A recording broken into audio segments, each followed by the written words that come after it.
সুপ্রিয় দর্শক, আসসালামু আলাইকুম। আপনাদের সবাইকে স্বাগত জানাচ্ছি এখনকার আলোচনায়। আপনাদের সঙ্গে আছি আমি সিরাজুল ইসলাম। দর্শক, 40 দিনের যুদ্ধের সময় ইরান আমেরিকার অন্তত 42টি এয়ারক্রাফট ধ্বংস করেছে। যুদ্ধ হয়েছে 40 দিন, এয়ারক্রাফট ধ্বংস হয়েছে 42টা। এটা মার্কিন কংগ্রেসে তোলা রিপোর্টে এই স্বীকারোক্তি দেওয়া হয়েছে। যখন এই রিপোর্ট প্রকাশ হচ্ছে তখনও কিন্তু মার্কিন প্রেসিডেন্ট ডোনাল্ড ট্রাম্প এবং ইসরায়েল ইরানের বিরুদ্ধে হামলা চালাবে এমন হুমকি দিচ্ছে। এ অবস্থায় মার্কিন কংগ্রেস চুপচাপ বসে নেই। মার্কিন কংগ্রেসের উচ্চকক্ষ যেটা সিনেট, সেখানে একটা বিল পাশ করেছে। এই বিলের কারণে ডোনাল্ড ট্রাম্প সরাসরি চ্যালেঞ্জের মুখে পড়েছেন। কি সেই বিল, বিস্তারিত বলবো।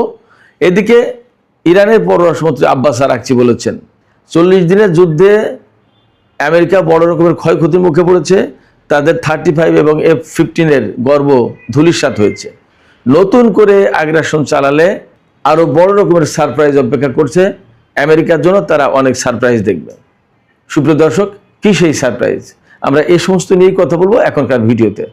আশা করি ভিডিও ভালো লাগবে এবং আপনারা শেষ পর্যন্ত সঙ্গে থাকবেন।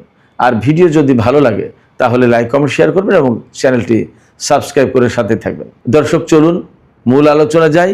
প্রথমেই যে বিষয়টা আলোচনা করব সেটা হচ্ছে মার্কিন কংগ্রেসে একটা রিপোর্ট প্রকাশ করা হয়েছে। এই রিপোর্ট তৈরি করেছে মার্কিন যুদ্ধ মন্ত্রণালয়, পেন্টাগন, আমেরিকার সামরিক বাহিনী থেকে প্রকাশিত বিভিন্ন গণমাধ্যম আর মার্কিন সেন্ট্রাল কমান্ড। এই 3 দপ্তর বা 3 জায়গা থেকে টোটাল তথ্য কম্পাইল করে এই রিপোর্ট প্রকাশ করা হয়েছে। সেই রিপোর্টে বলা হচ্ছে যে 40 দিনের যুদ্ধে 42টি এয়ারক্রাফট ধ্বংস হয়েছে।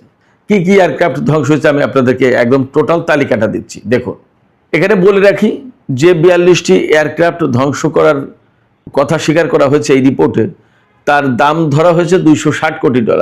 কিন্তু বাস্তবে সম্ভবত আরও বেশি ক্ষতি হয়েছে। এটা মার্কিন আইন প্রণেতারাই অর্থাৎ কংগ্রেসের সদস্যরাই বলছেন। তো কি কি বিমান ধ্বংস হয়েছে আমি আপনাদেরকে সেই তালিকাটি একটু জানাই, আপনারা দেখুন। 4টি F-15E ইগল স্ট্রাইক ওয়ারপ্লেন, একটি F-35 লাইটনিং II অর্থাৎ যেটা আমেরিকার সবচেয়ে গর্বের বিষয়, একটি A-10 থান্ডারবোল্ট। বলা হয় এই বিমান আকাশে থেকেই ভূমিতে থাকা যত ট্যাঙ্ক সমস্ত সবকিছু ব্যাপকভাবে ধ্বংস করে দিতে পারে এই বিমান। 7টি KC-35 রিফুয়েলিং স্ট্রাটো ট্যাঙ্কার। এই বিমান আকাশে যুদ্ধ বিমানকে জ্বালানি সরবরাহ করে।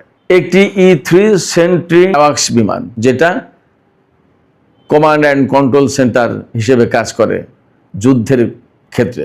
আকাশে থেকেই সে যুদ্ধ পরিচালনার ক্ষেত্রে কমান্ড অ্যান্ড কন্ট্রোল সেন্টার হিসেবে কাজ করে এই বিমান। 2টি MC-130J কমান্ডো 2 বিমান, একটি HH-60W জলি গ্রিন হেলিকপ্টার, 24টি MQ-9 রিপার ড্রোন আর একটি MQ-4C ট্রিটন ড্রোন। এই ড্রোনটা বলা হয় আমেরিকার কাছে এই মুহূর্তে সর্বাধুনিক, সবচেয়ে আধুনিক। এরপরে আর কোনো লেটেস্ট ড্রোন নেই, এটা সবচেয়ে আধুনিক ড্রোন। কংগ্রেসে এই রিপোর্ট পেশ করার পর আইন প্রণেতারা অর্থাৎ কংগ্রেসম্যানরা কেউ কেউ বলেছেন যে রিপোর্ট তোলা হয়েছে, এই রিপোর্ট যথেষ্ট কিনা সেটা খতিয়ে দেখার ব্যাপার আছে। তাদের সন্দেহ যে এখানে যা বলা হয়েছে তা হয়তো প্রকৃত চিত্র নয়, আরও অনেক বেশি কিছু আছে। যুদ্ধের ক্ষয়ক্ষতি, খরচের পরিমাণ আরও অনেক বেশি। হয়তো পেন্টাগন অর্থাৎ আমেরিকার যে যুদ্ধ মন্ত্রণালয়, সেই ক্ষয়ক্ষতির ব্যাপারটা খুব সঠিকভাবে তারা হিসাব নিকাশে আনেনি। এই যে আমেরিকার যুদ্ধ বিমান ধ্বংস করে দিল ইরান, যেটা পৃথিবীর ইতিহাসে বলা যায় যে একটা নতুন ইতিহাস, নতুন অধ্যায় তৈরি হইল। কারণ F-35, F-15 এই সমস্ত বিমান কখনো ভূপাতিত হয়নি যুদ্ধের ক্ষেত্রে। আর 7টা রিফুয়েলিং ট্যাঙ্কার, বিরাট ব্যাপার, ভাবাই যায় না। তো আপনাদের মনে বা আমার মনেও প্রশ্ন এসেছিল যে এই সমস্ত বিমান ধ্বংসের ক্ষেত্রে ইরান কোন কোন ক্ষেপণাস্ত্র ব্যবহার করেছে।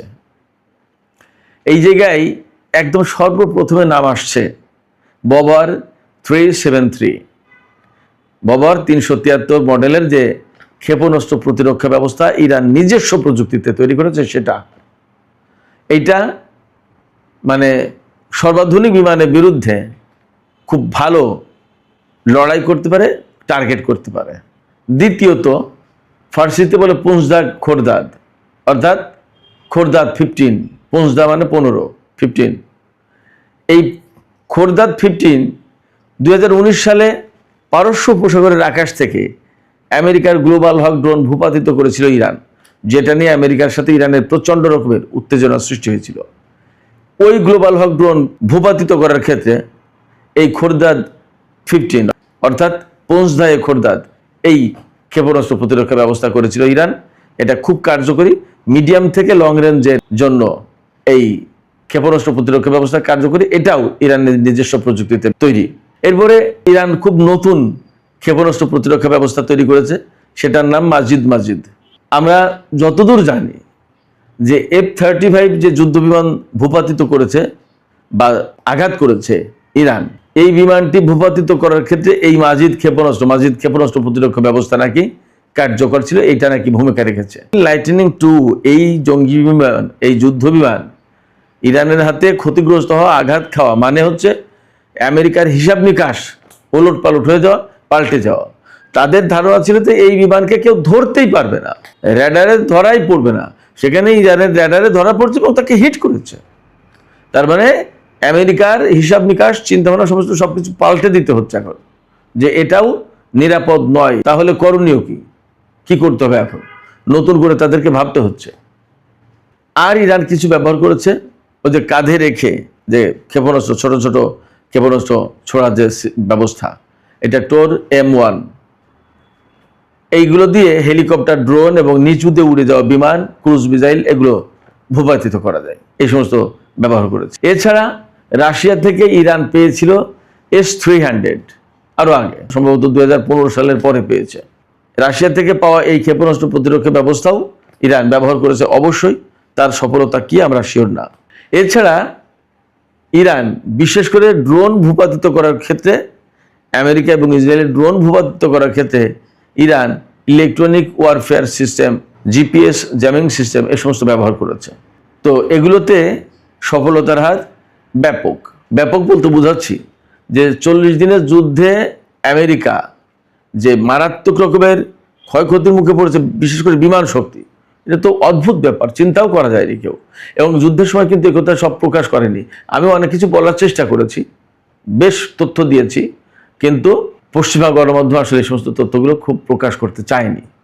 এখন আর ঢেকে রেখে লাভ নেই, বরং এখন প্রকাশ করে দিতে হচ্ছে এই কারণে যে ডোনাল্ড ট্রাম্পের এই যুদ্ধের কারণে আমেরিকার সামরিক আধিপত্য সারা বিশ্বে ক্ষতিগ্রস্ত হচ্ছে। আমেরিকার যে মৌলিক অবস্থা ছিল, সাম্রাজ্যবাদী অবস্থান ছিল, সে সারা বিশ্বের নেতা, এই যে একটা অবস্থা ছিল, এগুলো ধ্বংস হয়ে যাচ্ছে। যার কারণে ডোনাল্ড ট্রাম্পকে যদি এখনই ঠেকানো না যায়, তাহলে আমেরিকা আগামী 2-1 বছরের ভিতরে সারা বিশ্বে জিরো হয়ে যাবে। তো এই জিরো হয়ে গেলে পশ্চিমা গণমাধ্যমেরও তো কোনো ভাত নেই, তাদেরও প্রভাব থাকবে না। সেই কারণে পশ্চিমা গণমাধ্যম এখন উপায়হীন হয়ে এই সমস্ত তথ্য প্রকাশ করে দিচ্ছে, যে যাতে ডোনাল্ড ট্রাম্পকে থামানো যায়, অন্তত যেটুকু আছে আমেরিকার সেটুকু ধরে রাখা যায়। পশ্চিমা গণমাধ্যম ইরানের ভক্ত হয়ে বা মুসলমানদের স্বার্থে বা মধ্যপ্রাচ্যের স্বার্থে বা আমেরিকার স্বার্থের বিরুদ্ধে গিয়ে এই সমস্ত তথ্য প্রকাশ করে দিচ্ছে, এটা ভাবার কোনো কারণ নেই। তাদের স্বার্থ টিকিয়ে রাখার জন্য, ধরে রাখার জন্য তারা এগুলো করছে। মার্কিন কংগ্রেসে এই রিপোর্ট প্রকাশ করার পর ইরানের পররাষ্ট্রমন্ত্রী সাইয়েদ আব্বাস আরাকচি কি বলেছেন জানেন? তিনি বলেছেন যে আমেরিকা ইরানের সাথে 40 দিনের এই যুদ্ধে যে ক্ষয়ক্ষতির মুখে পড়েছে, এর চেয়ে আরো অনেক নতুন নতুন সারপ্রাইজ, চমক আমেরিকার জন্য অপেক্ষা করছে। যদি আমেরিকা ভুল করে আবার ইরানের উপরে আগ্রাসন চালাতে যায় বা যুদ্ধ চাপিয়ে দেয়, তাহলে তারা নতুন নতুন চমকের মুখে পড়বে। আমি গতকাল পরশু, গত 2-3 দিন এই সমস্ত কথা বেশ বলেছি। আমি আজকে আবারও একটু বলি। এই যে ইরানের পররাষ্ট্রমন্ত্রী সাইয়েদ আব্বাস আরাকচি বলছেন যে চমক দেখবে, সারপ্রাইজ দেখবে, অবাক বিস্মিত হয়ে যাবে, তাদের জন্য অনেক বিস্ময় অপেক্ষা করছে। এই তো কথা, কি দিয়ে বিস্ময় দেখাবে? আপনারা নিশ্চিত থাকুন, এইবার যুদ্ধ হলে মার্কিন বাহিনীর অবস্থা আরো ভয়াবহ, শোচনীয় অবস্থা তৈরি হবে। কারণ ইরান কোনো মতেই ছাড়বে না। ইরান এই দফায় জয় পরাজয় নির্ধারণ করার চেষ্টা করবে, আর আমেরিকাকে সুযোগ দেবে না। এবং আমি বলি যে চমক কি দিয়ে দেখাবে, এতে আমার কাছে মনে হচ্ছে যে পরমাণু থেকে শুরু করে ক্ষেপণাস্ত্র ব্যবস্থা বা ক্ষেপণাস্ত্র সব কিছুতেই চমক দেখবে। আর আমেরিকা যদি কোনো কারণে ভুল করে ইরানের ভেতরে স্থল অভিযান চালানোর চেষ্টা করে, খুব বড় রকমের বিপর্যয়ের মুখে পড়বে। ইরানের জনগণ, ইরানের সামরিক বাহিনী, ইরানের স্বেচ্ছাসেবী বাহিনী একেবারে মানে মৌমাছির মতো ভিড়ে ধরবে মার্কিন সেনাদেরকে, উদ্ধার পাবে না। এবং এটা ভাবার কোনো কারণ নেই যে আকাশ থেকে বোমা মেরে সমস্ত সবকিছু সাফ করে দিয়ে তারপরে স্থল অভিযান চালিয়ে ইরানকে একেবারে দমন করে ফেলবে, ইরানকে নতজানু করে ফেলবে। এটা ভাবার কোনো কারণ নেই। ইরান অসম্ভব রকমের শক্তিশালী অবস্থানে থেকে আমেরিকা এবং ইসরায়েলের বিরুদ্ধে লড়াই করছে। এবং এইবার যদি যুদ্ধ শুরু হয় আর আরব দেশের কোনো ভূখণ্ড, ঘাঁটি, মাটি, আকাশ ব্যবহার করে ইরানের বিরুদ্ধে যুদ্ধ করার সুযোগ পায় আমেরিকা এবং ইসরায়েল, তাহলে সেই আরব দেশগুলোকে মনে হয় ইরান রাখবে না, একদম তছনছ করে দেবে। আগেরবার শুধু মার্কিন ঘাঁটিগুলোতেও হামলা চালিয়েছে, এবার আর সম্ভবত ব্যাপারটা সেই পর্যায়ে থাকবে না, এরা আরও বৃহৎ পরিসরে চলে যাবে। কারণ ইরান বারবার বলছে যে তোমরা আমাদের প্রতিবেশী, তোমাদের সাথে আমাদের কোনো দ্বন্দ্ব নেই, মূল দ্বন্দ্ব আমেরিকা এবং ইসরায়েলের সাথে। তাদেরকে তোমরা তোমাদের ঘাঁটি মাটি, ভূমি, বন্দর ব্যবহার করতে দিও না। যদি দাও তাহলে তার পরিণতি ভোগ করতে হবে, হয়তো সেই দিকে যাবে পরিস্থিতি। সেক্ষেত্রে পশ্চিমা গণমাধ্যম, ইসরায়েল, আমেরিকা, তারা সবাই নানা ধরনের উস্কানি দিচ্ছে আরব দেশগুলোকে। এই আরব দেশগুলোকেও বোঝা উচিত তারা উস্কানিতে পা দেবে কিনা, তারা ফাঁদে পা দেবে কিনা। ফাঁদে পা দিলে তারা ক্ষতিগ্রস্ত হবে, আলটিমেটলি পুরো মধ্যপ্রাচ্যের সম্পদ ক্ষতিগ্রস্ত হবে। এখন এই সম্পদ এবং নিজেরা ক্ষতিগ্রস্ত হতে চায় কিনা, ক্ষতিগ্রস্ত করতে চায় কিনা, এই সিদ্ধান্ত আরব দেশগুলোকে নিতে হবে। এদিকে আমি আর একটা কথা বলেছিলাম, মার্কিন প্রেসিডেন্ট ডোনাল্ড ট্রাম্প সিনেটে চ্যালেঞ্জের মুখে পড়েছেন। কেন চ্যালেঞ্জের মুখে পড়েছেন? চ্যালেঞ্জের মুখে পড়েছেন এই কারণে যে সিনেটে বারবার প্রচেষ্টা চালিয়েও ডোনাল্ড ট্রাম্পের বিরুদ্ধে একটা প্রস্তাব পাশ করা যাচ্ছিল না। সম্ভবত অষ্টমবারের চেষ্টায় এবার পাশ হয়েছে গতকাল মার্কিন সিনেটে। আপনারা সবাই জানেন মার্কিন সিনেট হচ্ছে মার্কিন কংগ্রেসের উচ্চকক্ষ। এই সিনেটে পাশ হয়েছে। সিনেটে রিপাবলিকানদের সংখ্যাগরিষ্ঠতা থাকলেও এখানে রিপাবলিকান 4 জন সেনেটর এই প্রস্তাবের পক্ষে ভোট দিয়েছে, আর একজন ডেমোক্র্যাট প্রস্তাবের বিপক্ষে ভোট দিয়েছে। এই প্রস্তাবটি পাশ হয়েছে 50 ভোট, এগেনস্টে পড়েছে 47 ভোট, অর্থাৎ এই প্রস্তাবের পক্ষে ভোট দিয়েছে 50 জন সেনেটর, রিপাবলিকান এবং ডেমোক্র্যাট মিলে। আর এই প্রস্তাবের বিপক্ষে ভোট পড়েছে 47টা। এর ভিতরে 46টা ভোট হচ্ছে রিপাবলিকানদের, আর একটা ভোট হচ্ছে ডেমোক্র্যাট দলের। তার মানে ডেমোক্র্যাটদের একজন রিপাবলিকানদের পক্ষে ভোট দিয়েছে। তো এই ভোটাভুটিতে কি বলা হয়েছে, এটা হলো মূল কথা। এই যে প্রস্তাব, এই প্রস্তাবে বলা হয়েছে মার্কিন প্রেসিডেন্ট ডোনাল্ড ট্রাম্প কংগ্রেসের অনুমোদন না নিয়ে 60 দিনের বেশি যুদ্ধ চালাতে পারবেন না। এই ব্যাপারে এর আগে কয়েকবার প্রস্তাব নাকচ হয়ে গেছে, সিনেটে পাশ হয়নি, কিন্তু এবার পাশ হয়েছে। এবং সিনেট চেষ্টা করছে প্রতিনিধি পরিষদেও পাশ করাতে। যদি সংখ্যাগরিষ্ঠতা নিয়ে পাশ হয় তাহলে ডোনাল্ড ট্রাম্পের ক্ষমতা আটকে দেওয়া যাবে, ক্ষমতাটা আটকে দেওয়া যাবে। তিনি কংগ্রেসের অনুমতি না নিয়ে আর ইরানের বিরুদ্ধে যুদ্ধ করতে পারবেন না।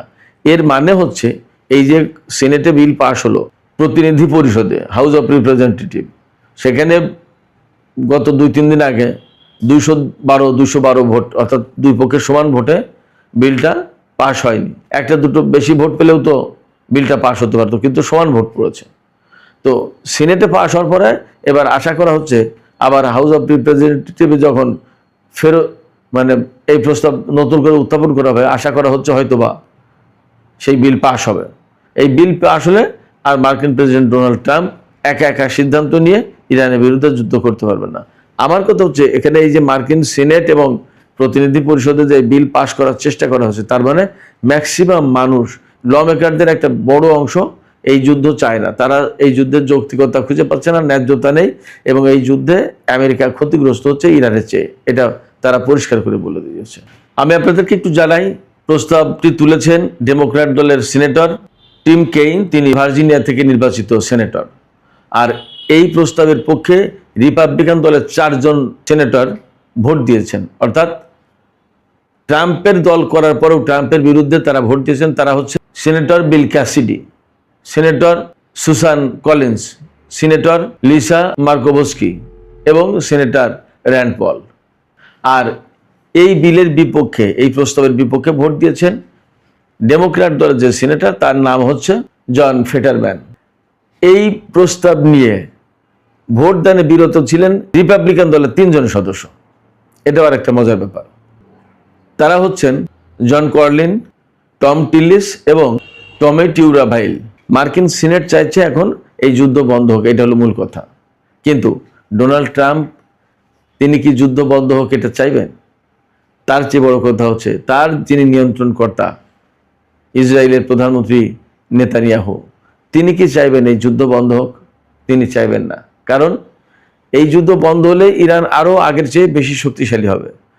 তাহলে ইরান ইসরায়েলের জন্য অবশ্যই আরও বেশি হুমকি হয়ে দাঁড়াবে। যদি হুমকি হয়ে দাঁড়ায় তাহলে ইসরায়েলের অস্তিত্ব থাকবে কি থাকবে না, সেই প্রশ্নই কিন্তু বড় হয়ে দেখা দেবে। এই জায়গায় নেতানিয়াহু কি করে, সেটাই হচ্ছে সবচেয়ে বড় কথা। সুপ্রিয় দর্শক, এখনকার আলোচনা এখানে শেষ করতে চাই। আমি চীন প্রসঙ্গ, পুতিন, শি জিনপিং এই সমস্ত প্রসঙ্গে কথা বললাম না। আশা করছি রাতের ভিডিওতে কথা বলবো, বিস্তারিত আলোচনা করব। তো আমি আলোচনা শেষ করবো। আলোচনা শেষের আগে আপনাদের কাছে জানতে চাই, আপনারা কি মনে করেন, মার্কিন প্রেসিডেন্ট ডোনাল্ড ট্রাম্প চাইলেই কি এই যুদ্ধ বন্ধ হবে, নাকি এই যুদ্ধটা বন্ধ হতে হবে প্রকৃতপক্ষে ইসরায়েলের প্রধানমন্ত্রী নেতানিয়াহুর কথা থেকে? আপনাদের কি মনে হয়? আপনাদের মতামত জানাতে পারেন কমেন্টে। আর ভিডিও ভালো লাগলে লাইক, কমেন্ট, শেয়ার করবেন এবং চ্যানেলটি সাবস্ক্রাইব করে সাথেই থাকবেন। সুপ্রিয় দর্শক, আপনাদের সবাইকে এতক্ষণ সঙ্গে থাকার জন্য অনেক অনেক ধন্যবাদ। আল্লাহ হাফেজ।